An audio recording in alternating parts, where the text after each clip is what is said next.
ही आहे तपकिरीची डब्बी. ही माझ्या आजीची आठवण म्हणून मी जपून ठेवलेली आहे. ही कशी उघडायची बरं बघा. लोक ही अशी आहे डब्बी. हिचा उपयोग काय करायचा? बायका, म्हाताऱ्या बायका तपकीर ही ठेवण्यासाठी करायच्या.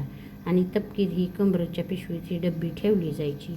तपकीर ही चिमूटभर घ्यायची आणि नाकात ओढायची. तुम्ही म्हणसाल तपकीर काय?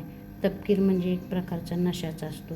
ती कशापासून बनवलेली असते हे काय मला माहीत नाही, पण बुक्क्यासारखी काळी दिसणारी बारीक बुकटी असते.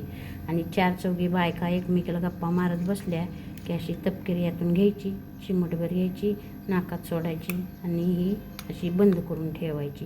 ही बघा, ही खालून वरून ही अशी दिसते. आता काय ह्या डब्या अशा बघायला मिळत नाहीत, पण मी माझ्या आजीची आठवण म्हणून जपून ठेवली आहे. मला वाटलं की तुम्हाला मी हे शेअर करावं म्हणून मी तुम्हाला करीत आहे. तुम्हाला कशी वाटली याबद्दलची माहिती ती मला सांगा. धन्यवाद.